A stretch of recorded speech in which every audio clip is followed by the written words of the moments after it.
यहाँ पर क्या होता है।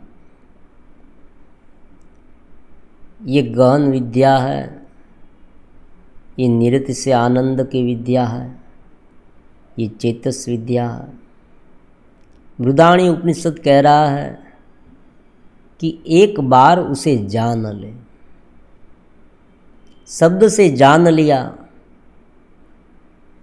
गुरु प्रदेश से जान लिया, कोई शास्त्र के आधार पर जान लिया, फिर इस बात में ज़्यादा तर्क में ना उलझे। देखो, जगत के लिए जितने तर्क करने हैं उतने करें।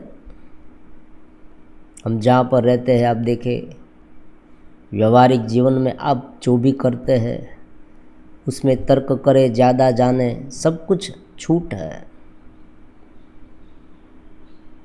इसमें कोई नवीनता भी नहीं, क्योंकि जितना ज्ञान अर्जित करेंगे शाब्दिक उतना जगत में काम आएगा।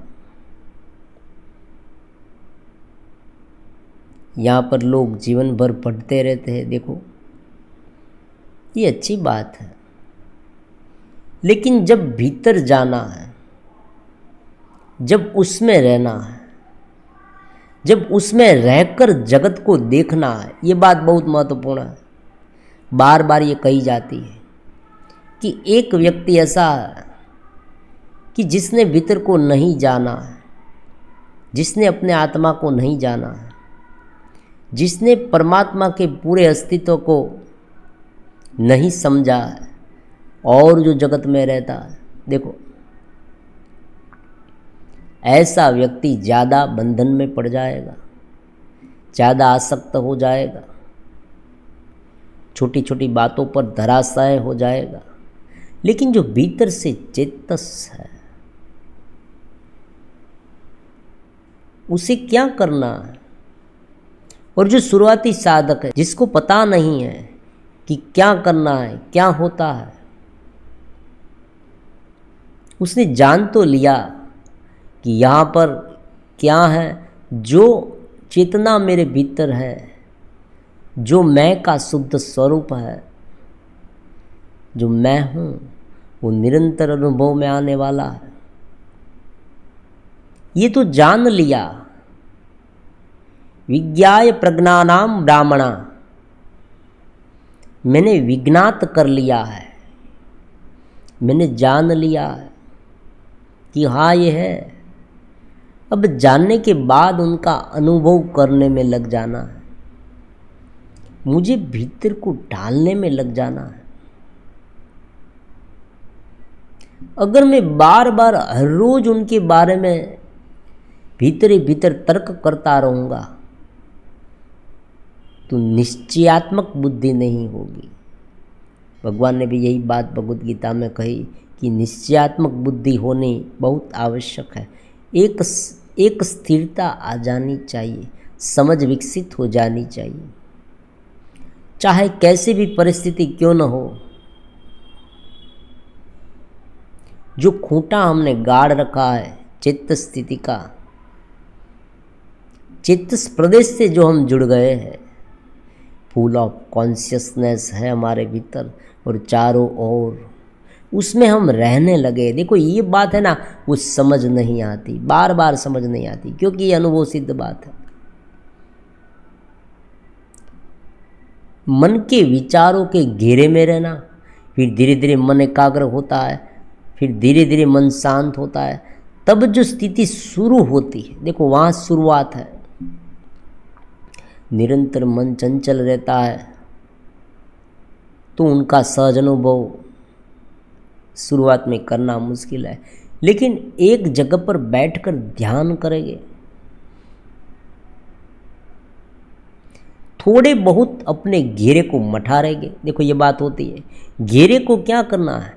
घेरा मतलब है हमारा शरीर, हमारी मनोवृत्तियाँ, हम जो सोच रहे हैं, सोच की पैटर्न क्या है, देखो ये समझे, भीतर क्या चल रहा, उसे वर्गीकृत कर दे, उनका निरीक्षण करने लगे। क्या मेरे भीतर निरंतर ईर्ष्या चल रही है, क्या मैं कपट से भरा हुआ हूँ। देखो ये आत्मनिरीक्षण है। आपने बार बार सुना होगा कि आत्मनिरीक्षण करे, आत्मनिरीक्षण करे। तो ये आत्मनिरीक्षण है, क्या चल रहा है मेरे मन में, क्यों दुखी हो रहा हूँ मैं, कौन सी लिमिटेशन है, कौन सी बुराइयां हैं, कौन से कसाय छिपे हैं अंतराल चित्त में। देखो, क्योंकि क्या होता है कि जो कुछ भी हम सोचते हैं ना, वो धीरे धीरे स्मृति के रूप में तब्दील हो जाता है, और यही सोच बार बार हमें परेशान करती रहती है। कभी कभी हमें ऐसा अनुभव होता है कि जो हमने कभी सोचा ही नहीं था, ऐसे विचार आने लगते हैं। या ऐसा भी होता है कि जो मार्ग पर हम जा रहे हैं उनसे बिल्कुल उल्टे विचार आते हैं। विपरीतीकरण की स्थिति कहते हैं उसे। बार बार ये होता है और साधक ज़्यादा उलझ जाता है। यहाँ पर विवड़ नहीं होना है, यहाँ पर हतोत्साह नहीं होना है। एक ही बात याद रखनी है कि ये जो सारी रमत है ना, वो भीतरी अंतराल चित्त की है, ये डेटा बैंक की है। ये जो भीतर छुपे हुए संस्कार हैं उनकी ये रमत है। तो ज़्यादा सिद्धांत को सुनने से भी कभी कभी क्या होता है कि भीतर तनाव उत्पन्न होने लगता है। शास्त्र को सुनना, शास्त्र को सुनने के बाद गुरु के मुख से सुनना, ब्रह्म के शब्द, परमात्मा के शब्द, जो चेतस के शब्द है वो सुनना है। ये समझ लिया, फिर स्वयं अनुभव करना। क्योंकि देखो यहाँ पर क्या होता है कि जो हमने सुना है, जो हमने पढ़ा है, वो सब जब तक हमारा अपना नहीं होगा तब तक हमें हूबहू आनंद नहीं मिलेगा, तृप्ति नहीं मिलेगी। और ये तृप्ति, ये आनंद कब मिलेगा? जब सिद्धांत में स्थिरता होगी। हाँ, ये है, बस यही है। शांत हो जाए, हाँ मेरे भीतर चेतना है, मैं चेतस हूँ, मैं आनंद रूप हूँ, परमात्मा का अंश हूँ। और पूरा जगत क्या है? अगर मैं चेतस हूँ तो पूरा जगत क्या है? ये पूरा जगत उनकी लीला, उनका अस्तित्व है, परमात्मा का। वही मेरा जो अस्तित्व है ना, मैं उनका अंश। आज मैं उनका अंश क्यों लग रहा हूँ वर्तमान में? क्योंकि मैं इस घेरे में हूँ। ये घेरा जो है ना, वो मेरा साधन है, ये पूरी तरह से मेरा साधन है। अलग अलग प्रकार की इंद्रियां है, मन है, बुद्धि है। देखो, ये हमें साधन दिए गए हैं।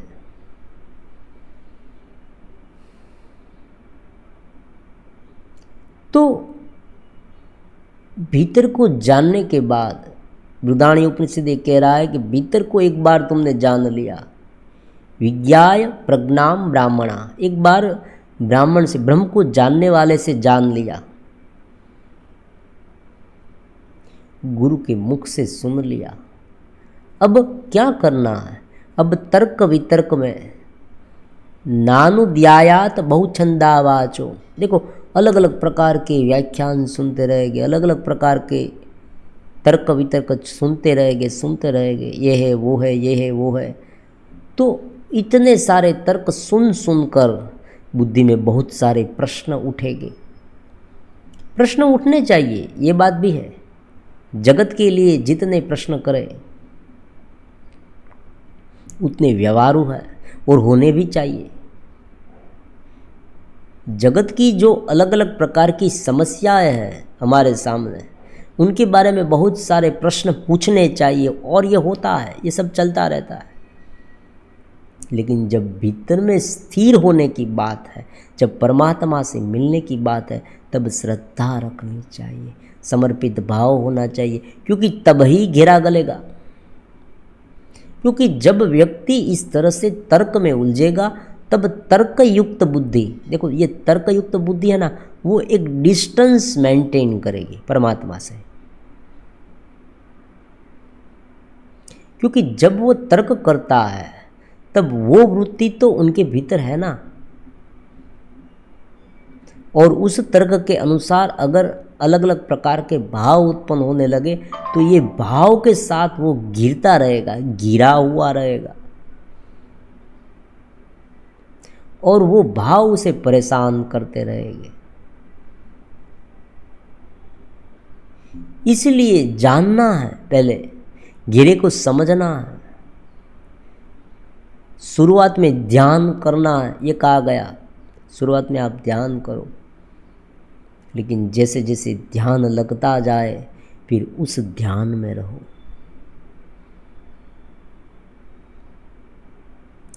पूरे जीवन ध्यान करते नहीं रहना है, ये ABCD है, चेतस की ABCD ध्यान है। फिर धीरे धीरे जब व्यक्ति प्रबुद्ध होता जाता है, साधक ऊपर उठता जाता है, साधक विकसित होता जाता है, तब ध्यान अपने आप स्थिर रहने लगता है। उसे ही ध्यान में रहना, चेतस में रहना कहते हैं, आत्मस्थ रहना, कॉन्शियसनेस, होश, जो भी नाम दे आप। देखो उनके नाम अलग अलग हो सकते हैं। बाह्य स्वरूप में आप देखें पूरा अस्तित्व है, जब वो अस्तित्व कार्य कर रहा है तब हम उसे भगवान कहेंगे। ये हो सकता है कार्य ब्रह्म उसे कहा गया है, प्रकट ब्रह्म। अलग अलग प्रकार के कार्य होते हैं, और जो कार्य होते हैं ना वो स्वयं परमात्मा है। अब देखो कोई एक व्यक्ति काम करेगा तो उनकी एक लिमिट होगी, परमात्मा की कोई लिमिट नहीं है, अनंत है, लिमिटलेस है। क्योंकि हर एक स्थान में देखो अलग अलग प्रकार के सिद्धांत प्रवृत्त होते हैं। व्यक्ति को जो जरूरत होती है, जीवों को, उनके अनुसार उसे मिलता है, उसे तृप्ति मिलती है। अनेक जीवों को तृप्ति मिलती है। प्यास लगी, हमने पानी पिया, कितना अच्छा लगता है। देखो प्यास लगी थी और पानी पिया, तब तृप्ति का अनुभव होता है। अभी अनेक जीवों में होता है।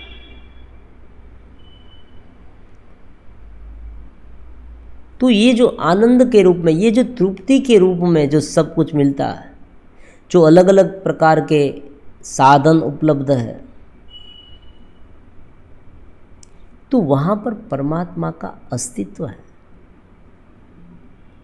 ये अलग अलग जीवों में दिखता है, और उनका ये ग्रेस, उनकी अनुकंपा इस तरह से अभिव्यक्त होती है। आपने देखा होगा पुराने समय में, इतिहास में जो भक्त होते हैं, ज्ञानी जन होते हैं, वो जब कोई तकलीफ में होते हैं तब उसे परमात्मा मदद करते हैं। ये सब बात आपने सुनी होगी। वो सब क्या है, वो निराकार होते हुए भी उनका अस्तित्व ही बहुत कुछ कर देता है। जैसे सूरज का प्रकाश है, आप देखें, सूरज आमतौर पर आप देखें तो सूरज तो बहुत दूर है पृथ्वी से, और हो सकता है कि उसे पता भी ना हो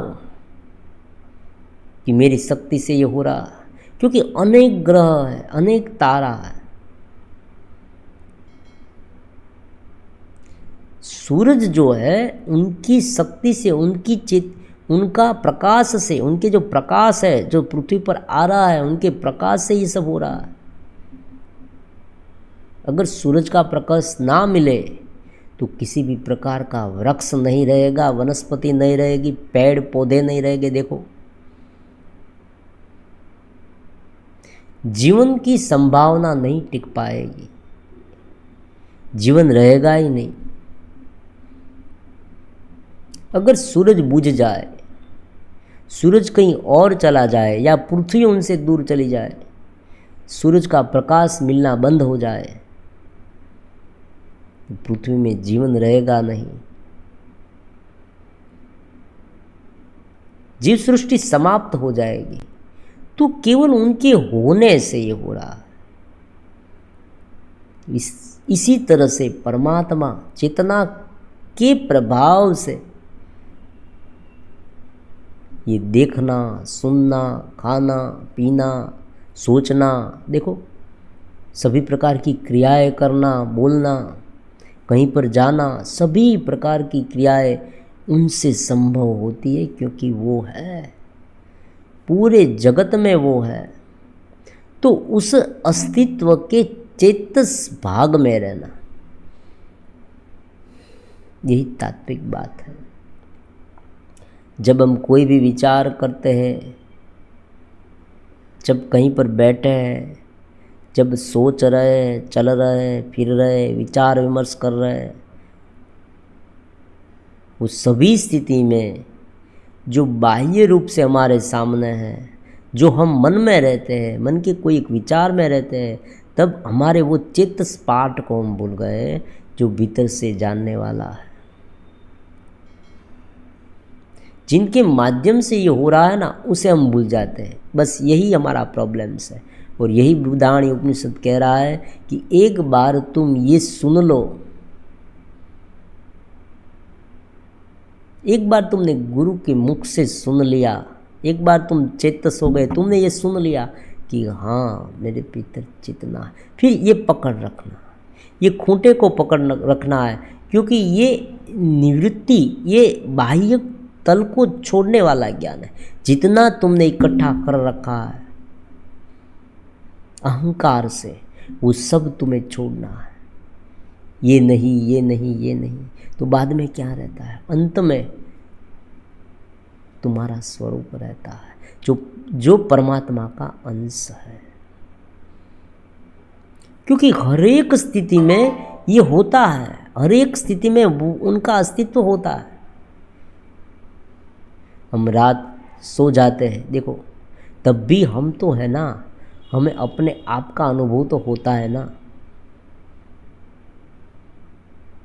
ऐसी बात तो नहीं है कि हमने अपने आप का अनुभव छोड़ दिया। अगर हमने अपने आप का अनुभव छोड़ दिया, मान लीजिए जो शुद्ध चेतना का अनुभव हमें नहीं हो रहा है, मान लीजिए, तो हम भी नहीं होंगे। और देखो जब व्यक्ति जागता है तब उसे सुषुप्ति का अनुभव होता है। अनुभव होता है मतलब उसे पता चलता है कि मैं सुषुप्त था। सुषुप्त था मतलब तब मैं सोया हुआ था। गहरी नींद में व्यक्ति चला गया रात में, जब सुबह उठता है तब वो बोलता है ना कि आज मुझे बहुत अच्छी नींद आ गई, आज मुझे बहुत गहरी नींद आ गई। तो उसने अपने इस अज्ञान को जाना, इस सुषुप्ति को जाना, अपनी गहरी नींद को जाना। तो वो जो जानने वाला है, जो भीतर है, जो वो स्वयं है, उसमें उसे रहना है, चित्त स्थिति में उसे रहना है। और उसे एक बार सुन लेने के बाद बहुत सारे तर्क वितर्क छोड़ देने हैं। तर्क वितर्क करने हैं, देखो ये बात भी है, नहीं करने ऐसी बात नहीं, लेकिन केवल जगत को समझने के लिए।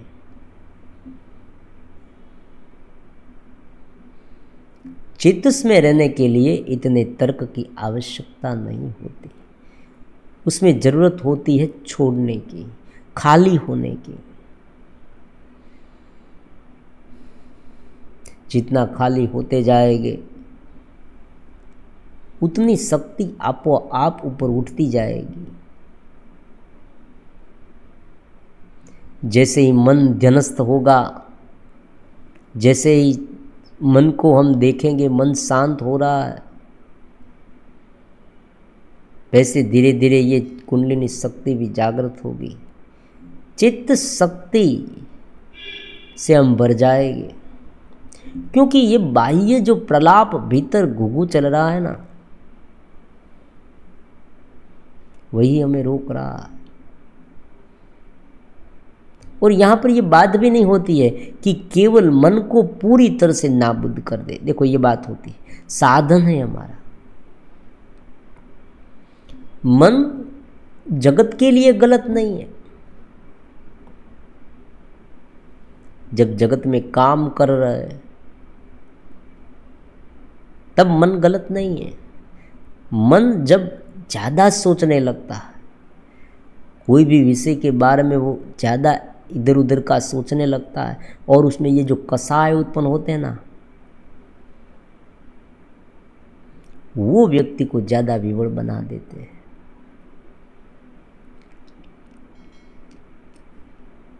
क्योंकि जब सोच उत्पन्न होती है, अगर वो सोच बाह्य रूप से जो कार्य करना है उनके अनुरूप सहज है, तो वो चेत स्थिति को डिस्टर्ब नहीं करती। व्यक्ति आत्मस्थ रह सकता है, व्यक्ति ये जान सकता है कि भीतर क्या है, व्यक्ति उसमें एकरूप रह सकता है। लेकिन जैसे जैसे वो अलग अलग प्रकार के कसाय में जुड़ जाता है, राग द्वेष आदि, उसे ये लगने लगता है कि यही जो जगत की सारी क्रियाएं हैं उसमें ही मुझे आनंद मिलेगा। वो अहंकार से युक्त होने लगता है। तब ये बिन चेतस रहने की प्रणालिका शुरू हो जाती है, ये प्रोसेस शुरू हो जाती है, और व्यक्ति उसमें उलझता जाता है। तो शब्द से एक बार उसे जान लिया, फिर उस खूंटे को पकड़ रखे, नियमित रूप से ध्यान करें, और जैसे जैसे ये स्थिति सुधरती जाए, बदलती जाए, विकसित होती जाए भीतर, फिर ध्यान में रहे। ये निरंतर विकास की प्रक्रिया है। देखो इनका कोई अंत नहीं है, उन्हें कंपैरिजन मत करें। हाँ, एक बात ये भी है साधक के लिए, तुमसे तुलनात्मक अभ्यास मत करो। तुम ये मत सोचो कि मुझ में ये हो रहा है, उसमें वो हो रहा है, तो वो मुझसे बड़ा है, ये मैं छोटा हूँ। ये सब बात यहाँ नहीं होती है, जगत में होती है। जगत में छोटा होता है, बड़ा होता है, महान होता है। देखो ये सब जगत में होता है। आत्मा तो एक है, परमात्मा तो एक है, उनके अंश हम हैं। तब बड़े छोटे की बात आई कहाँ से? यहाँ पर एक ही बात होती है, बड़ा या छोटा में। उसमें बड़ा कौन है और छोटा कौन है? जिसने जितना अपने घेरे को छोड़कर चेतस रहने लगा वो बड़ा है। बस यही बात होती है, दूसरा कुछ नहीं। क्योंकि चेतस तो सभी व्यक्ति है, सब में चेतना है। एक ने जानी है, एक ने नहीं जानी है, एक ने अपने भीतर विकसित कर ली है और एक विकसित कर रहा है। तो चेतना तो भीतर है ना। हम ये कहेंगे कि भाई उसमें बहुत कुछ शक्तियाँ है और मुझ में नहीं है, ऐसी बात नहीं होती है। तुम में भी है, तुमने विकसित नहीं किए, बस यही बात होती है। तुम धीरे धीरे विकसित करते जाओ, फिर देखो चमत्कार। देखो ये केवल बातें नहीं हैं, ये अनुभव सिद्ध है, ये किया गया है और आप भी कर सकते हैं। एक बार उस चेतस में रहकर एक बार आपने शब्द तो सुन लिए,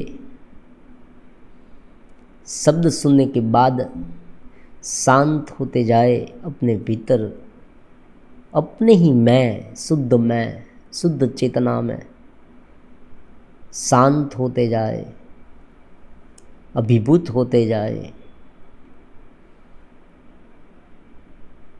ये दिव्य शांति चारों ओर प्रसर रही है।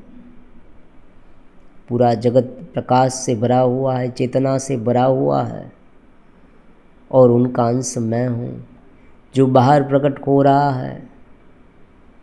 जो जगत मुझे दिख रहा है,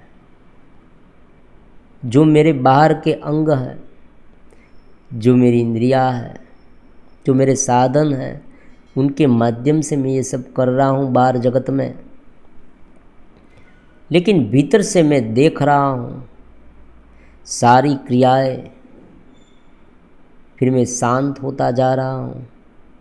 इस तरह से धीरे धीरे धीरे धीरे ये विकसित होती जाएगी। फिर आपको बोलना भी नहीं पड़ेगा। अब जहाँ पर बैठे हैं, चेतस चेतस चेतस चेतस, आनंद ही आनंद, आनंद ही आनंद।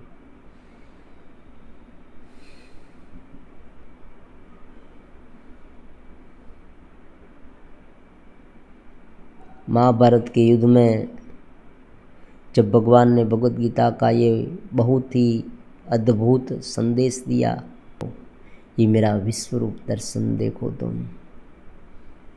एक ओर से सारे जीवात्मा भीतर आ रहे हैं और दूसरी ओर से पूरे जीवात्मा बाहर निकल रहे हैं। एक ओर से जन्म हो रहा है, दूसरी ओर से मृत्यु हो रही है। देखो, ये कोई व्यक्ति का चित्र नहीं है। हजार हजार हाथ, हजार हजार पैर। अब कोई व्यक्ति ये कहेगा कि कोई व्यक्ति 1000 पैर से कैसे चल सकता है? 1000 कितने सारे मस्तक हैं, कितनी सारी आंखें हैं। देखो, ये कैसे चल सकता है? बात ये नहीं है, बात पूरे ब्रह्मांड की है। पूरे ब्रह्मांड में अनेक जीव उत्पन्न हो रहे हैं, अनेक जीव जा रहे हैं, अनेक जीवों में परिवर्तन आ रहा है। देखो, मैं काल हूँ, भगवान ने कहा मैं काल हूँ। ये समय है, इस समय की अवधि में जगत उत्पन्न होता है। समय की अवधि खत्म हो गई, फिर जो हमें दिख रहा है ना, वो बदल जाएगा। लेकिन वो लाख बदल जाए, उनके भीतर जो सूक्ष्म भाग है, चेतस भाग है, वो तो वही है। तो इस रूप में भगवान ने भगवद गीता में अपने इस अस्तित्व को दिखाया अर्जुन को। और यही बात ये ब्रह्म विद्या में है कि एक बार जान लिया, एक बार क्लियर हो गया, फिर तत्व ज्ञान के बारे में सारा घुघु बंद हो जाना चाहिए। बाहर घुघु चलेगा, बाहर जगत में देखेंगे हम, जगत में देखो, जगत में अलग अलग ज्ञान है, ये होगा। लेकिन जब चेतस होगे तो भीतर में शांति है। हमारा स्वरूप अपना शुद्ध है, कॉन्शियसनेस है। और जो बाहर है ना, जो मन में, जब मन में ये विचार चल रहे हैं, आप कहेंगे कि मन और मैं क्या अलग है? अलग है।